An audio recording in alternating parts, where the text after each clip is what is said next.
A paz do Senhor Jesus, a paz do Senhor Jesus. Eu sou o pastor Gleidson, é muito bom estar com você e agora nós vamos tratar sobre um curso de capacitação e é o curso de capacitação para pastores.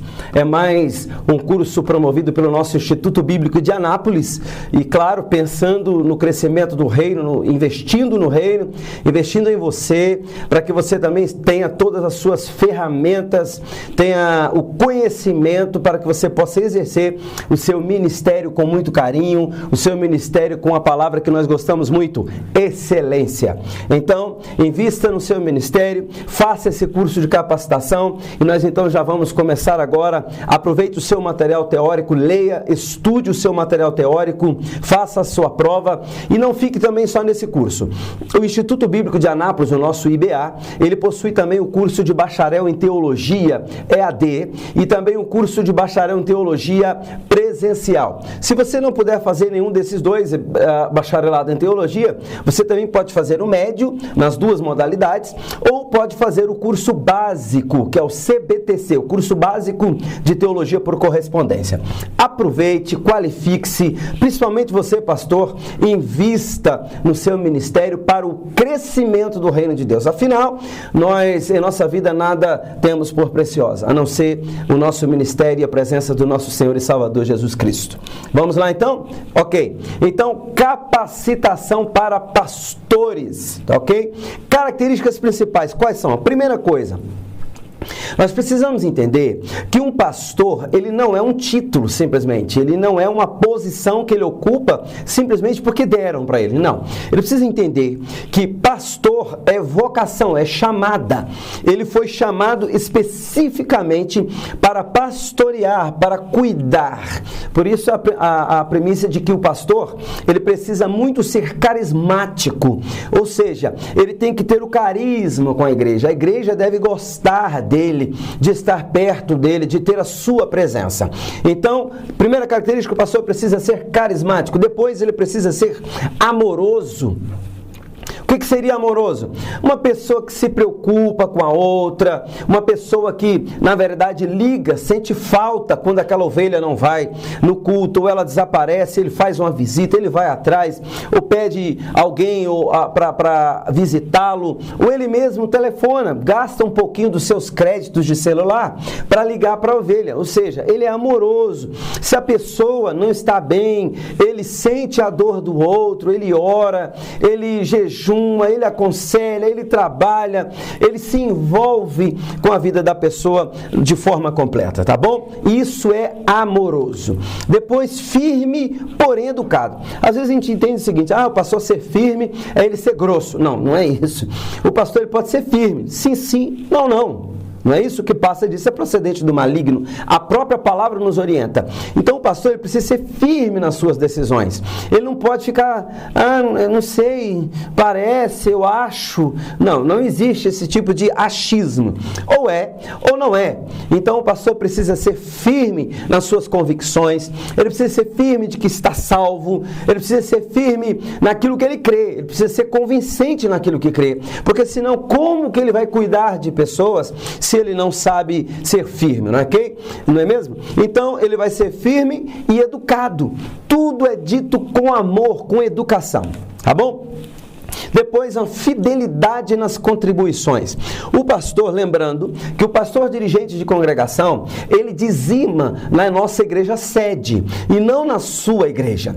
O seu dízimo ele é entregue na igreja sede, diferentemente dos demais obreiros, né? O evangelista, o presbítero, o diácono e os membros que dizimam na sua igreja local, tá bom? E o pastor precisa ser fiel nas suas contribuições também em relação à igreja. Por quê? Cada igreja tem a responsabilidade, eu vou dizer que responsabilidade, pastor, é muito mais do que dever, porque dever faz-se por obrigação e responsabilidade nós fazemos porque estamos imbuídos de um senso, de um princípio de que é bíblico, de que estamos sendo submissos a uma determinação. Então, a palavra responsabilidade, ela traz traz consigo a submissão a uma ordem. Agora, a palavra deveres, apesar de que o nosso estatuto diz deveres, mas eu só gosto de trabalhar isso porque a fidelidade nas contribuições, meu querido, entenda, isso traz bênção sobre a sua vida e sobre a igreja.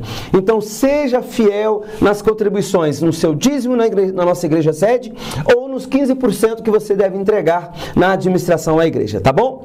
O próximo é, não desista das ovelhas, tá ok?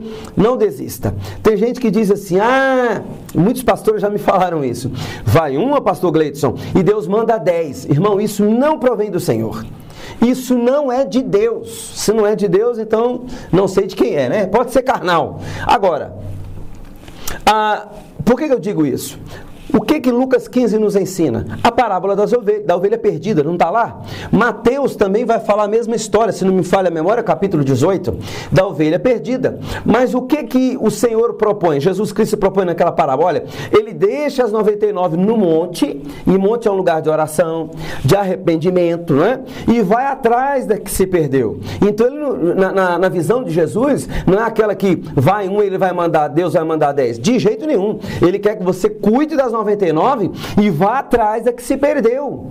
Isso é ser pastor. Nós não estamos administrando uma empresa onde, se o funcionário não se adapta ao chefe, ao dono da empresa, eu mando embora, eu demito. Não, não é assim. Nós trabalhamos com almas, com vidas. Então nós, pastores, precisamos entender que se aquela ovelha está ferida, está machucada, nós precisamos pelo menos ter a hombridade, a sensatez e ser crente o suficiente para pedir perdão para aquela ovelha.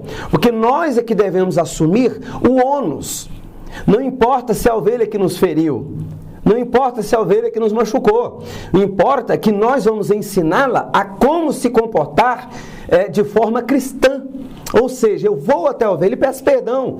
E eu vejo, olha, você que está querendo ir embora, você está entristecido, você sumiu da igreja, o que aconteceu? Então isso, olha, eu quero dizer para você, não desista da sua ovelha, vá atrás dela, ame a sua ovelha, tá bom? Outra coisa que eu quero dizer é sobre a apresentação pessoal do pastor, tá? E a questão da preservação da identidade da IEADA. O que é IEADA, pastor? Igreja Evangélica Assembleia de Deus de Anápolis, tá bom?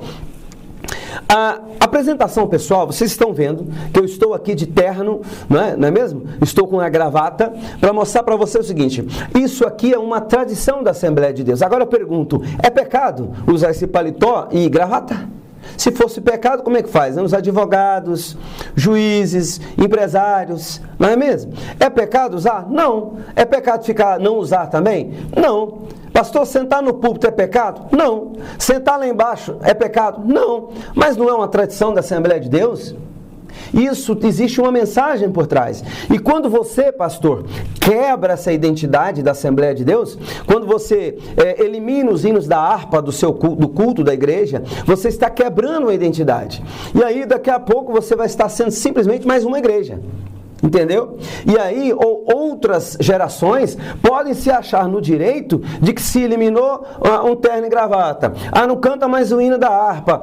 Não se assenta mais em cima no púlpito. Ele pode achar o seguinte, não, então agora pode tudo. Entendeu? Aí o pastor vai querer puxar em outra área, ele não vai conseguir, porque o pastor resolveu dizer que isso tudo é caretice. Agora, até que ponto você vai conseguir esticar a corda? É interessante nós nos preocuparmos com isso. Então, preserve a identidade. Você, pastor, é um pastor da Assembleia de Deus. A Assembleia de Deus, ela não crê na linha teológica de João Calvino. Ela não defende a teologia da predestinação. Então, você, pastor da Assembleia de Deus, Ministério de Anápolis, não pode pregar predestinação dentro da Assembleia. Por quê? Porque não é coerente. Não segue a linha doutrinária da igreja. Tudo isso nós temos a nossa regra de fé, que está no estatuto da IEADA. Você precisa ler o estatuto. Nós, pastores, precisamos conhecer esse estatuto capa a capa. Por quê? Nós vamos evitar problemas não só para nós, como para a nossa liderança. Às vezes a nossa liderança fica sobrecarregada de atividades e resolução de problemas, porque nós, pastores, não resolvemos os problemas que deveríamos resolver. Entenderam?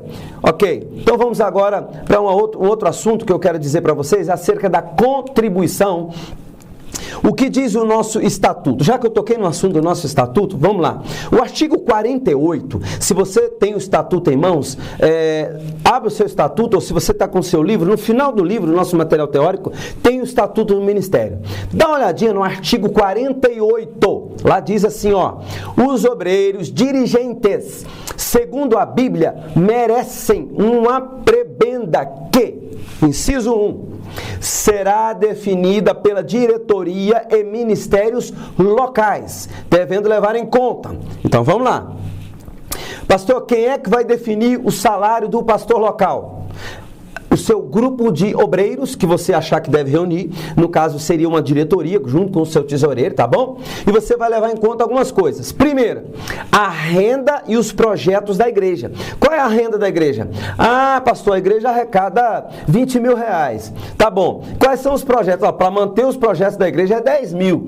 Ah, tá bom. E para manter a manutenção da igreja, vai mais 5. Então, quanto é que é o salário do pastor? Eu quero ganhar 10. Não, peraí. Tá errado. Não vai funcionar, certo?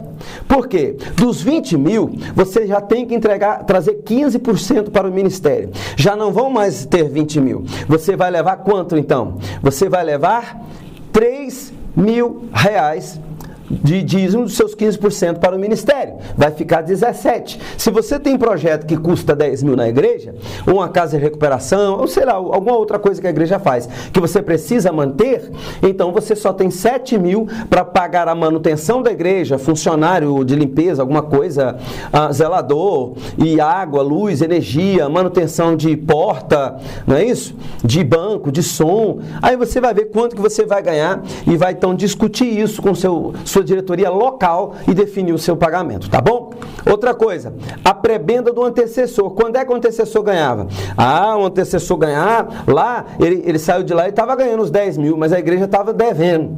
Né? Os projetos estavam tudo em dívida. Aí você diz, não, mas eu também quero ganhar 10 mil. Não, você vai avaliar primeiro a situação da igreja. Não é assim, não é mesmo?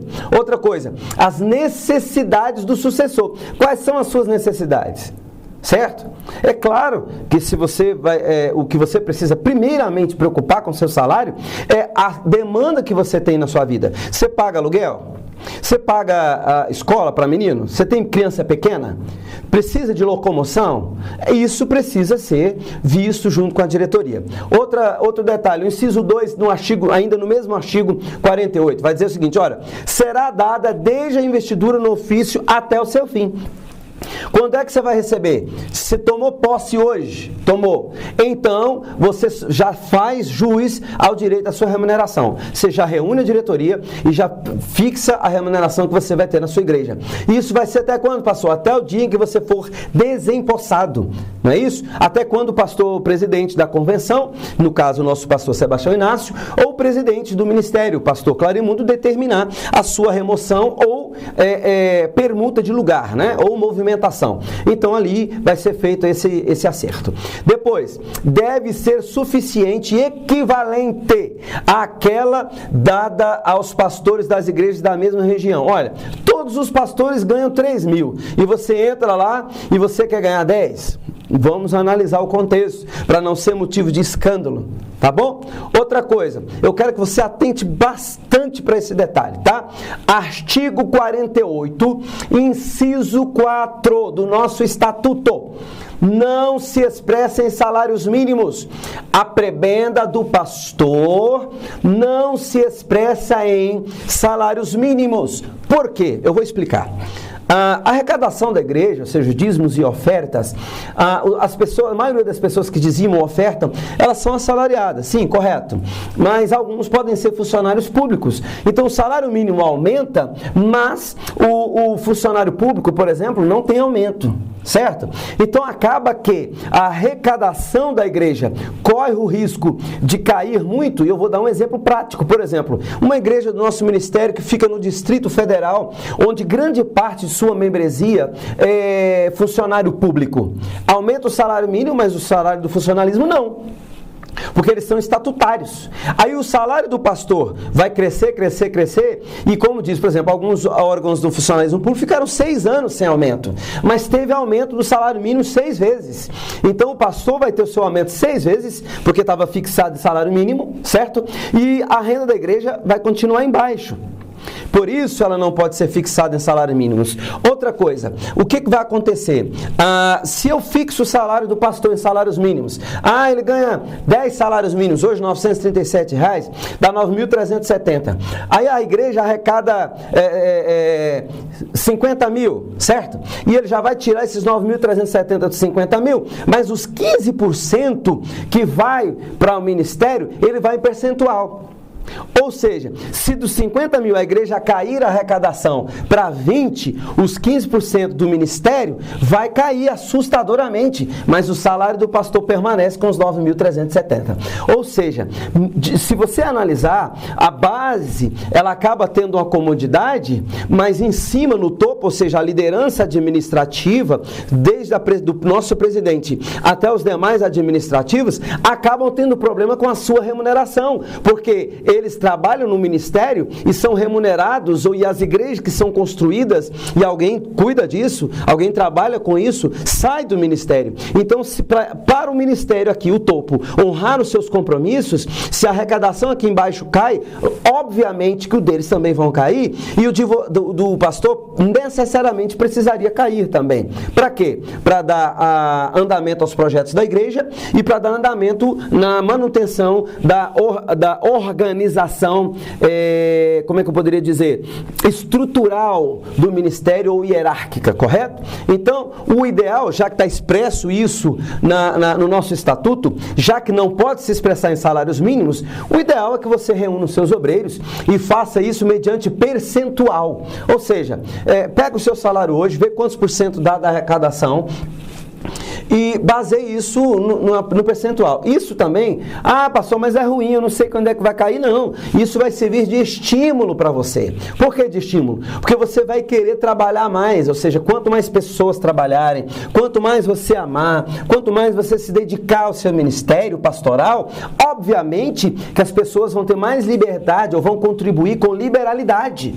Elas vão contribuir com mais amor e, obviamente, você vai ser recompensado por isso. Entendeu? Assim como o ministério também é nos 15%.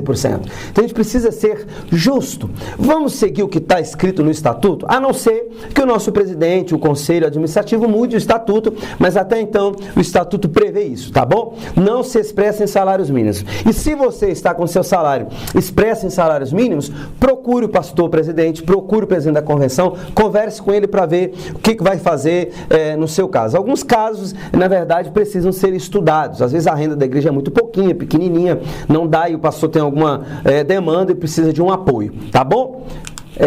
Próximo, então, inciso 5. Será concedida unicamente pela tesouraria das igrejas e congregações onde servem. Quem é que vai pagar você? A igreja, tá? Outra coisa. Artigo 49, nós estamos falando bastante dele aqui, né? É dever dos dirigentes de igreja e congregações entregar até o dia 15 de cada mês na tesouraria da igreja de Anápolis os 10% da arrecadação total do mês anterior. Então você entrega os 10%, que é o dízimo, mais os 5% do caixa de missões, que dá 15%. Todos já sabem, eu não citei a outra parte dos 5% do caixa de missões, tá bom? A vida espiritual do pastor. Vamos falar um pouquinho sobre isso. A vida espiritual do pastor ela é muito importante. O pastor precisa orar, o pastor precisa jejuar, o pastor precisa ler Bíblia, o pastor precisa ter humildade. Não é mesmo? Mas olha só, Rick Warren, o pastor da igreja Saddleback da Califórnia, ele tem uma maravilhosa definição da graça concedida aos pastores, a nós pastores.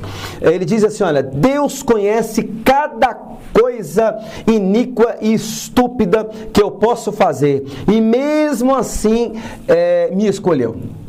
Ou seja, Deus sabe que nós somos falhos, Deus sabe que nós erramos, mas mesmo assim Ele escolheu você, Ele escolheu a mim para podermos cuidar do rebanho que não é nosso, é dele. As ovelhas são do Senhor Jesus, elas não são nossas, nós só cuidamos, nós somos mordomos, nós cuidamos das ovelhas que são deles, ok? Que pertencem ao Senhor. É uma realidade o que então? Às vezes nos assusta, porque nós esquecemos da premência do ministério e com o passar do tempo nós vamos deixando para lá, vamos esquecendo o que é ser pastor. Às vezes nós nos tornamos administrador da igreja. Nós deixamos de ser pastor, de pastorear, para administrar.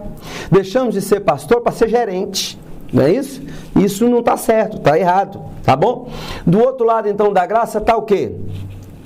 A verdade de que nenhum de nós é suficientemente apto para a tarefa e nem digno para a confiança que foi concedida. Nós não somos merecedores, não somos. Mas Deus, por sua infinita bondade e misericórdia, nos chamou para essa graça de cuidar de pessoas. É isso que Rick Warren está dizendo. E olha que ele é um pastor experiente na área, não é mesmo? Mas, pastor, isso nos traz a um sofrimento. Eu vou concordar com você, a vida pastoral, ela traz sofrimento. Se você não quer ter sofrimento, eu quero dizer para você, você está no ministério equivocado, errado. Deus não te chamou para ser pastor. Ser pastor é ter uma vida de sofrimento. Já quero alertar você, tá bom? E eu quero tratar sobre isso. Você quer pastorear? Você está pastoreando? Então você está passando por sofrimento. Se não está, tem alguma coisa errada. Agora, é como lidar com o sofrimento que faz toda a diferença, tá bom? O sofrimento, ele jamais vai surgir no indivíduo por causa de uma culpa intrínseca, ou apenas por causa disso, né? Outras pessoas que estão envolvidas... como observadores, espectadores ou amigos, todos estão em volta e também podem ser os agentes causadores do seu sofrimento. Não é?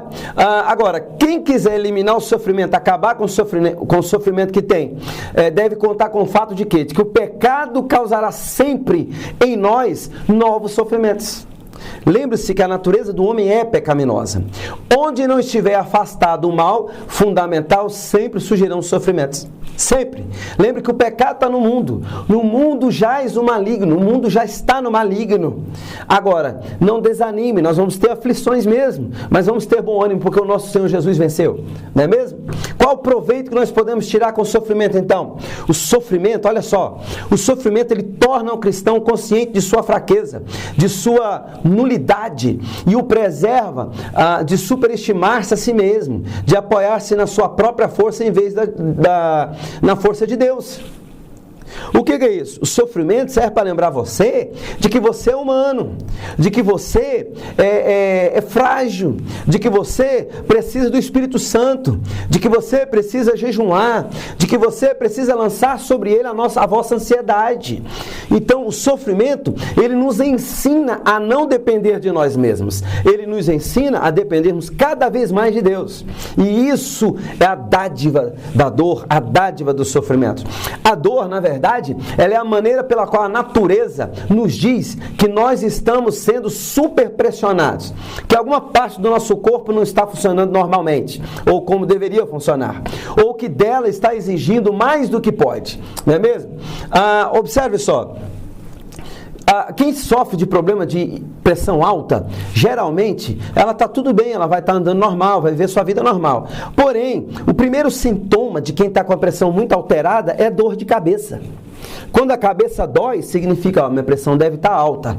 Ou seja, a dor é o alerta. Aquelas pessoas que geralmente não sentem dor de cabeça ou que as vistas não escurecem, é muito arriscado, porque a dor é o alerta de que a pressão está alterada, ela corre, toma um remedinho e abaixa essa pressão. Agora, se não tiver dor, vai dizer o quê? Ela não sente dor, ela pode de repente ter um derrame cerebral sem saber que a pressão estava alterada, a pressão arterial. Entendem?